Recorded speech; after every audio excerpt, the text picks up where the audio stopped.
Hey, Inspired Tribe, my fellow freedom lovers. It's John Nolan here. Thank you so much for tuning in. It is Tuesday, May 13th, 2025. Out of the Matrix into Prime Reality. Thank you so much for joining us on YouTube and X. We are having some issues streaming to Rumble today. Our apologies. But here we are discussing something today that I usually avoid talking about. And people have very accurately observed this. Lately, a lot of you have been asking the question, in light of everything that we're discovering together, exploring, seeking, and some of these truths are very dark. They might even lead people into despair. And they're asking the question, where is God in all of this? The reason why I don't often talk about this is because I believe it's a deeply intimate and personal journey and question. And for others to try to answer that question for somebody else is a very sensitive thing to do. So maybe I'm not here to answer those questions or that question, but more to offer pathways to perspectives or paths of exploration, paths that I have taken and I am taking. And maybe we can get a little closer to a more peaceful perspective. That's all we can hope for. So I looked at some of the questions that are asked the most often. And we might even call those questions pain points because they might be sometimes painful, especially if we can't find any sort of satisfying answers. So let's look at some of those together here today. Let's see if this can help us as soon as this here cooperates. Let's see. Try this again. Here we are. All righty. So this probably is one of the big ones that a lot of people have and ask very often. If there is a loving God, why is the world so full of suffering? And we're going to get pretty deep into this one right off the bat. So many people confuse source with the ruler of this world and expect a benevolent creator to be managing a corrupt system. And that's sort of in a nutshell. We have to ask fundamentally, and maybe that is very personal, but define who or what is God, right? And what image do we have of God? Now, for most people, the way that we're being brought up and programmed and taught, God usually is a personified figure.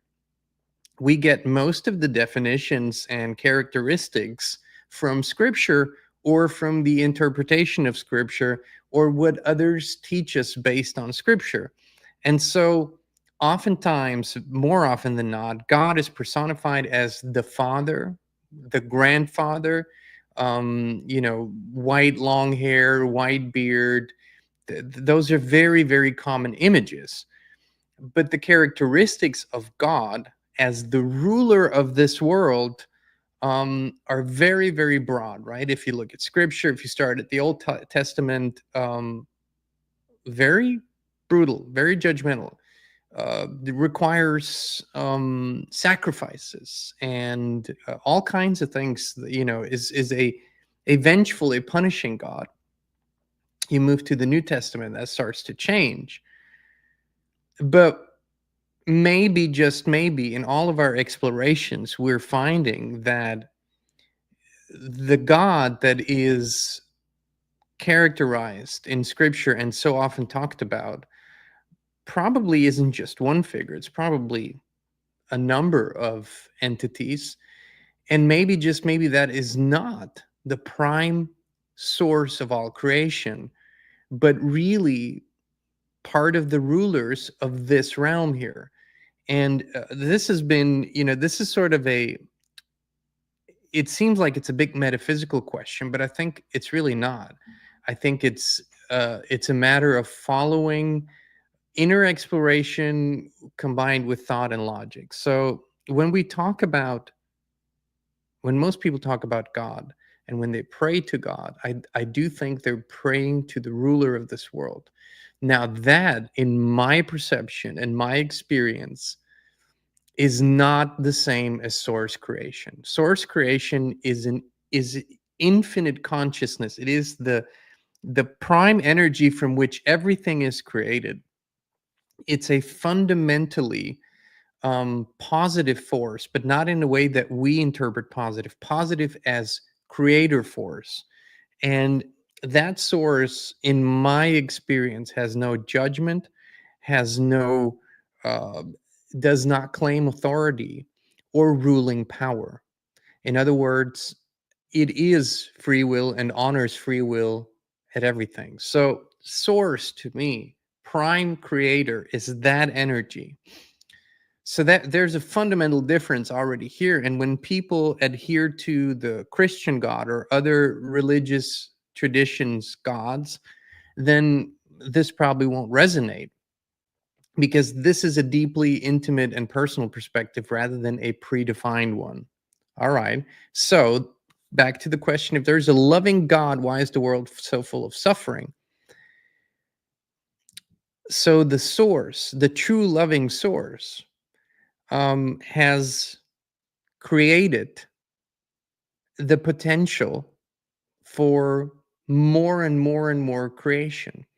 And we, as a fragment of that initial or that source consciousness, have been given something that we call free will, but it's much more than that. In the moment that this source creation, this source energy, this omnipotent consciousness interferes directly with the choices of its creation, I think it has, sort of, it has interrupted its own creation in a way that cannot be undone anymore. So, in other words, very simply put, God is neither, or the source creator is neither the source of the suffering here, nor can that source creator be the solution to the suffering here. We have to find this source creation within us again. We have to find and connect with it so we can be the end of our own suffering. And it's really just, I want to say that within our realm, if all humans went to sleep at the same time and would sleep for 24 hours, guess what would stop for 24 hours? Violence, crime, abuse, war, greed. All the bad things that we are doing and experiencing would cease to exist for 24 hours if we all went to sleep for 24 hours at the same time. That tells us a lot about where that source of that suffering really is. Why does God feel so far away and silent so often? We have all been taught to seek an external deity, to seek the creator outside of us. And this is where in the Christian traditions and other traditions, the word blasphemy often comes in when they say, "Oh, so you think you're God? So you think you can create all of this? So you think..." No. There's a difference between being the totality of something or being a part of something. And it might be a little bit of a uh, not fully applicable metaphor, but you were created through your parents, and you are partially and sometimes more of one than the other, but you have both parts in you. That doesn't mean you are those people. It means that part of them is in you. And so part of that, in my perception, this is all, I mean, for complete clarity, I'm not claiming that I have the all encompassing truth. I'm just sharing my perspective. So you have that, a part of that source and that infinite intelligence in you. You are a part of it, and you can fully connect to it.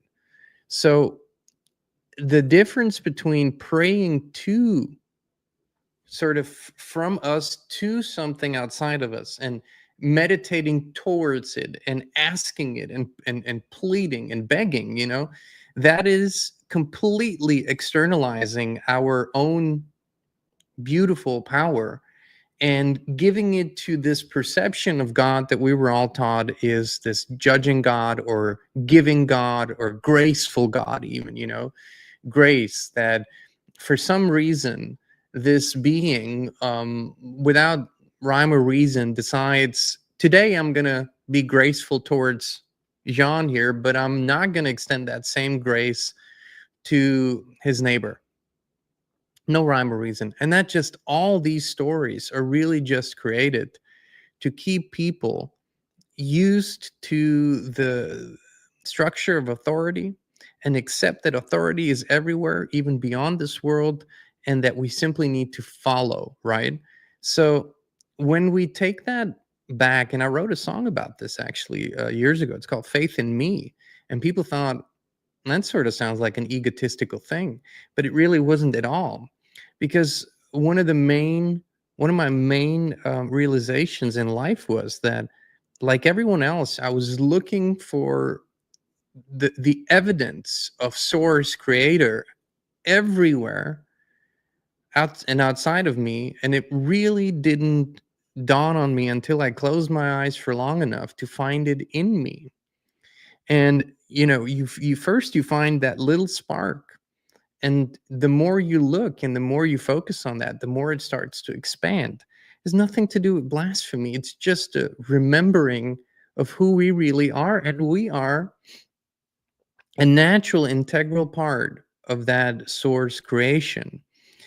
And if we can give ourselves permission to re examine everything we've been taught, not just with our mind, not just with our thoughts, but mainly with our spirit, then we can find those answers truly within. If we only seek those answers outside from us, we will just keep, um, you know, l- keep jumping from one belief system to another. And what I'm talking about here is to, really the transcending of all belief systems and looking at truth as it presents itself to our spirit. Okay. So God is never silent, or let's say the source creator is never silent. It's always there, always offering everything that might be needed, or information, truth. It's us who have to tune to it and tune to the right frequency. And that's, a lifetime of practicing. But the more you practice, the better you get. We kind of already talked about that. Is the God of religion the real God? Because many sense contradictions between religious portrayals and what their spirit intuitively feels to be true. This is a journey for many, many people. This is also a fundamental identity crisis for many people, especially if they grew up in a very firm belief system, and maybe it has served them well. Maybe the community, the spiritual community that you grew up in, was very loving and positive, and sort of this adherence to the rules of religion has actually created a beneficial atmosphere. That all exists, and is very positive. Doesn't necessarily mean it's the truth. So the entire idea of organized religions and organized belief systems is to have an operating system for society that gives enough, instills enough fear, so that society and people will not rebel on a significant level out of fear of punishment from the religious god or gods. So in all my direct experiences with source creator, I have never experienced punishment.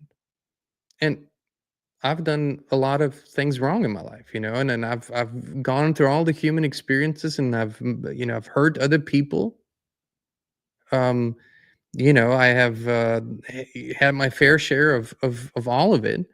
And so if I take all that into account, a religious God would surely uh, punish me. But in my direct experience with the Creator, I've never felt that. All I've ever felt was an unconditional, really unconditional love that has nothing to do with personality. Love being the creative force behind all of creation. So many, many, many people revisit scripture, revisit what they've been taught, and they can't help but think there might be a ruler over this world, but it can't be the creator of all things. And the truth is that in my findings, the rulers, plural, of this world are a form of inverted consciousness that have distanced themselves so far from creation that they've created a distorted and deceptive false reality that we find ourselves in here. And the rulers of this world have probably the direct opposite objective from the true source creator. So it's not just that the rulers of this world might not be very positive. I think they're actually um, as far removed from prime consciousness as you possibly can be.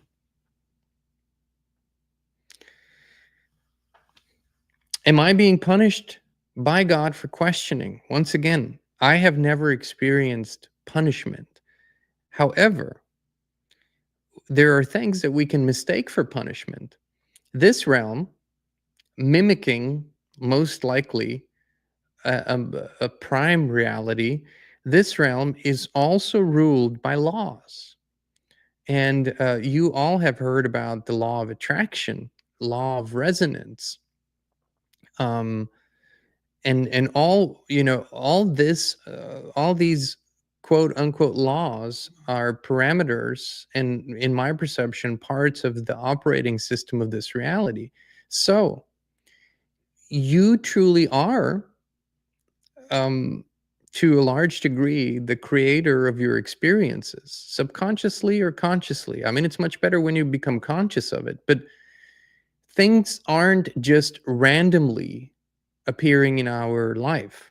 Now, I would say that the more that we, when we become adults and are sort of not depending on others and our parents and other people to help us live life, that becomes even more effective.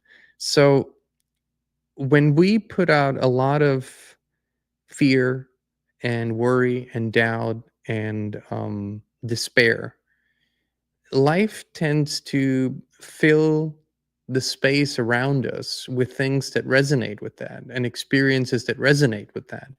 Now, that might feel like punishment, but it's really just something that's in resonance with what and who you are. And sometimes we misinterpret that clearly.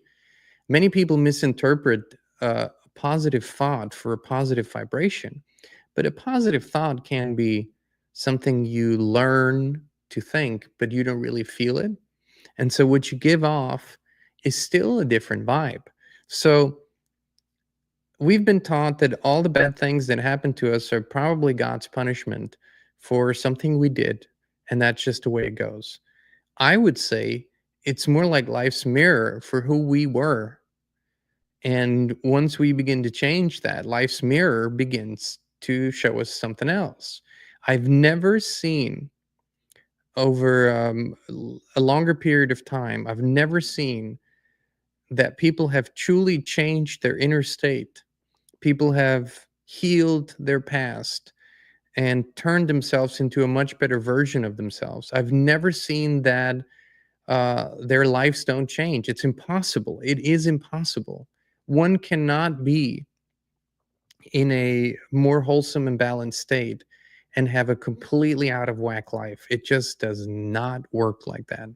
So maybe what we experience feels like punishment, but it's really just a resonance of who we were in the past.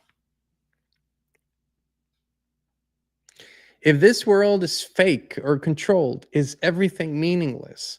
And that is a hole that almost everyone falls into when they explore these subjects. That's why so many people simply turn away and go, I don't want to do that. This is too dark. And does anything mean anything? So when we confuse the illusion with reality, we remain unaware that true meaning arises only through awakening to source within. What does that mean? We derive, or let's just say most people derive all of their meaning in life, all of their sense of self, um, all of their sense of accomplishment, confidence from signals of the external world. How do others relate to me? What do they think about me? What is my status in society? Am I being admired? Do I represent material abundance? Do I look a certain way? So, all of these factors of how we evaluate ourselves so often come from the world around us. Now, when we start asking whether this world around us is actually real or a construct or a distortion, we can fall into a big, big hole. I don't see a way around that. I just see sort of the willingness to go through that. Because on the other side of this, there are bigger questions. If this is not reality, if this is not the prime creation as it was intended, then who are we? And who is asking that question? That's what you need to always look at. Who is able to observe from a broader perspective your own life, your own thoughts? If you ever wake up in the middle of the night, your thoughts are racing and you can't stop them, your heart is racing, you're having a panic attack, there is a part of you that can observe that. It's looking from the outside in and it's observing the whole scene. It is not experiencing, excuse me, in the same way the panic attack that this human part of you is. It can watch the thoughts. That part you could equate to the source part of you. And when you begin to awaken to that, now your sense of who you are is not derived any longer from the external reality. It's not the world who defines who you are. You are something eternal that has existed before this world ever came into being, that exists still now and will exist long after this avatar is dead and after you've left this world. So the meaning, the sense of who am I comes from that part, not from the human part. And of course, when people study simulation theory and all those things, and they firmly believe in the importance of the material world in their legacy, in the tombstones and the eulogies and the books that are written about important people, then they completely lose their shit because they're so attached to this world. But like I said, if we find our true, authentic, eternal self, you couldn't possibly think that any moment of your existence could be meaningless. Never, ever. A lot of people sort of struggle with that. Can I still believe in Jesus if I reject religion? And this is a powerful conflict. Many resonate with the essence of what they have seen, heard, and learned about Christ, but not the institutions built around him. And this is sort of all of the dogmatic things that have been attributed to Jesus Christ actually became dogmas much later, much long, hundreds of years after Jesus' supposed death. And even the stories about Jesus weren't written down until much later. There were multiple councils in the church that concocted a lot of the stories, that concocted the idea of Jesus being the Son of God who died on the cross for everyone's sins. Those were stories concocted much later. But there is an essence in the teachings of Christ that has existed before, because there were other Christ-like figures on earth before. And the essence of those teachings remain the same throughout history, and they cannot really be erased. They seem to be sort of protected in a way. And that is really or pointing to everything that I just said in the past 25 minutes or so, is that the source of all creation and divinity resonates within us, and we are part of it. So we are not receiving some external power by the grace of a ruler. We are awakening to that internal power that's always been there. We're just awakening to it.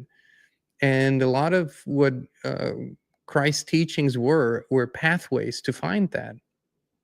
And of course, it's no accident that Christ, like others before and after him, needed to remove themselves from the hustle and bustle of human thought and human centric life into quietness and stillness, which is the only pathway that I know of to find all the things that I speak about here for yourself. Experience them, verify them as truth with your spirit, not by listening to others or reading endless books, or even going to seminars every other weekend. At some point, we all have to close our eyes, remove ourselves from the noise, and go within and see what we can find. When you already define what you're wanting to find, it could be hard. It's a surrender.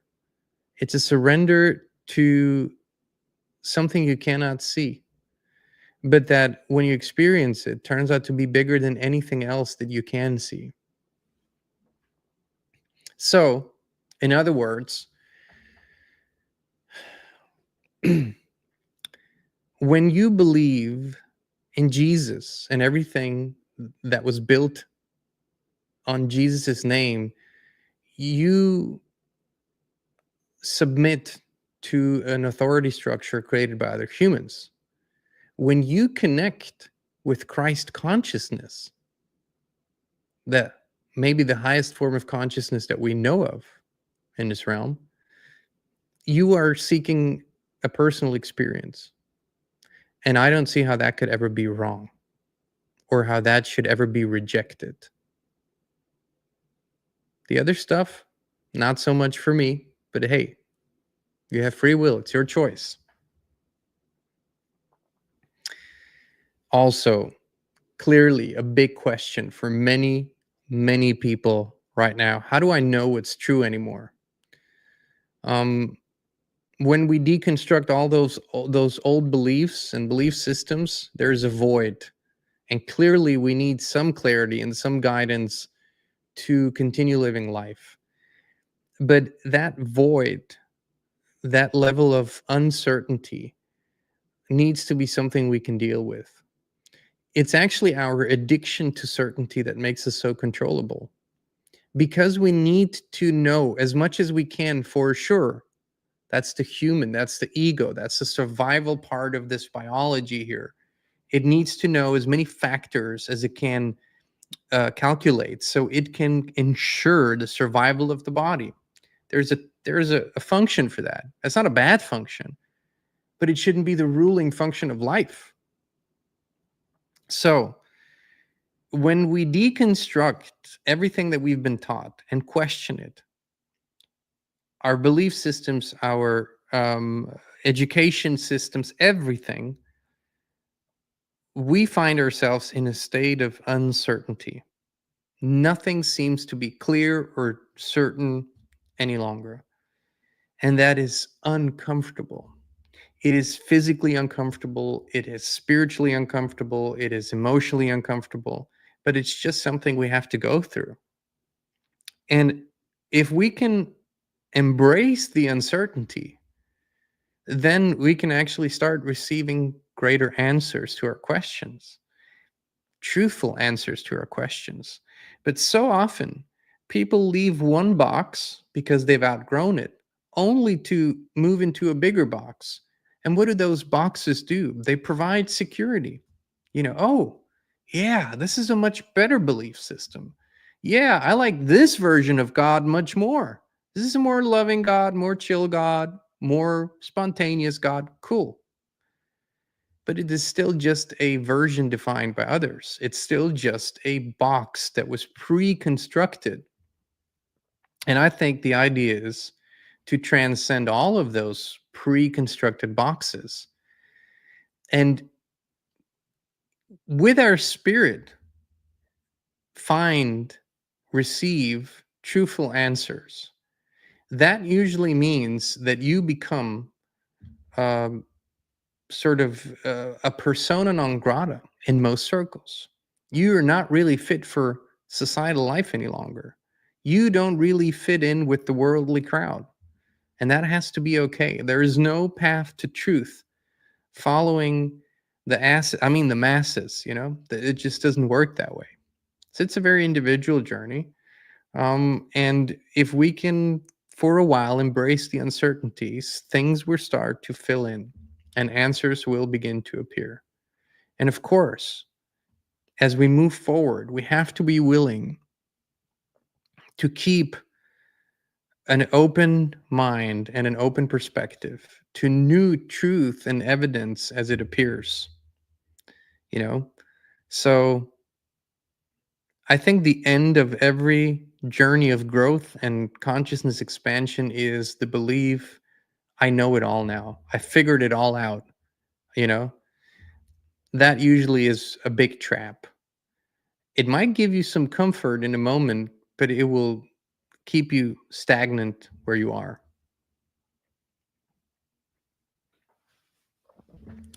If I'm part of Source, why do I feel so powerless? There's a big difference between learning a truth, reading about it, hearing it from others, or experiencing it. And this has become never more true than it is in the age of a constant information flow.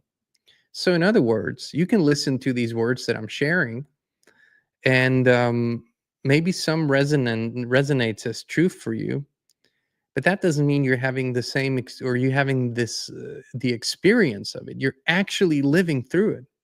And everything I've shared here so far uh, has been my experience. It's not something that's theory for me. I've experienced it. That doesn't make it the objective truth. It makes it my experience of it. And in the age of information flow, we mistake our mental comprehension of a subject for us knowing the truth. And you can really only know something when you've had the experience of it. There's no other way of really knowing something. And so, powerlessness, the feeling of powerlessness comes because maybe your mind understands you're connected to Source, you're a part of it, but you're maybe not embodying it in your life. You're not feeling it on all levels. You're not really accepting it as a fundamental truth. And so, whenever there's something discomforting or something that was out of the ordinary or unexpected, you fall into the fear, the worry, the doubt of the human mind. So, give yourself the gift of experience. And how do you do that? It's really not complicated. You don't need a thousand courses. You don't even need to read God knows how many books. It's getting into the quiet space.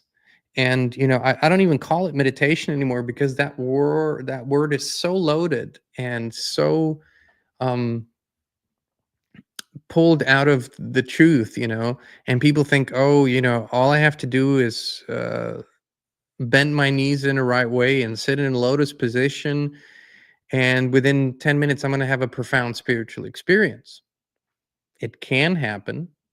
Maybe it'll take a year to have a profound inner experience. So what? Maybe it isn't enough to just sit down. Maybe you need to learn how to breathe. And you can teach yourself. Listen, tune in. What is your body? What is your spirit asking you to do? None of these things can be rushed or can be artificially induced. I know there are people out there who say that if you put on this headset or this music, this will do that. But the truth is, we are beings of free will. So we are the initiators of our experiences. And when we are open and willing to go really within, which means turn off all the devices, turn off all the noise, go into nature where we're undisturbed, or find a spot where we're undisturbed and sit quietly within ourselves. Now, believe it or not, this is the most difficult thing for most people to do. It has been said that all the conflicts of the world and all the problems of the world come from man's inability to sit quietly in a room by himself. I believe that. And I've seen the hoops that people jump through to not have to do it. People that seek a spiritual experience but never actually sit their ass down and just shut up. They race from one seminar to another. They buy all the technologies that supposedly can induce these experiences. They listen endlessly to YouTube videos and other stuff that supposedly can do that. And they tell themselves they're ADHD or whatever, and they can't sit still, and they're genetically not capable of doing it. And I mean, all those things. But through the ages, the quote unquote sages, I don't even like calling them that. They always said, all I did was sit quietly for a while, sometimes years, and these things and more came to me. So, powerlessness, or the feeling of powerlessness, is really just a disconnection from who you are. It's all that it is. And as always, you are in your own way. I can't put it any other way. That's just how it is. And by the way, when I say you, I include me. I'm also in my own way when I'm not doing that, when I'm not going there, when I'm trying to figure everything out in my mind and solve all the problems with my mind solely. It's not doable. It's really spirit. And so, really the short of it really is that over and over and over again, the traditions tell us that people travel the world, and in times where that was much harder to do, and they sail across the rough seas, and they visit the sages in the Himalayan mountains, and they do all these rituals only to discover that it was all already within, that they didn't really need to go anywhere, that wherever they went, there they were. Everywhere I go, there I am. Listen to that. Everywhere I go, there I am. And it's the I amness that everyone is looking for. The people who chase another million, another $1 billion, just one more powerful, higher powerful position, just one more item on the bucket list, just one more car, one more vacation, one more this, we'll do it. And everyone is seeking the same thing. Everyone is seeking this source connection, returning to who they really are. People are fighting wars over it. They're killing, they're abusing, they're stealing. All of it is just to have that experience. And they're looking in all the wrong places. So I'm not saying anything new. I'm not saying anything that hasn't been said plenty of times before. But if you really want to experience source, look within. You will find it. You will find it. More importantly, it will find you. It's waiting for you to show up. Always has been. always will be. All right, my friends. Thank you for tuning in. Thank you for being with us. You know, we love you. We appreciate you, and we'll be back with you again very, very soon. Your environment shapes everything, your thoughts, your health, your energy, but most people never question the invisible field they live in. We did, and that's when FLFE found us. It's not a product, it's a field of pure life force energy that lifts everything it touches. We now live in it 24/7, and we would love to invite you to experience it too. Start your free 15-day trial now. No pressure, no strings attached. Just the truth, resonance, and peace.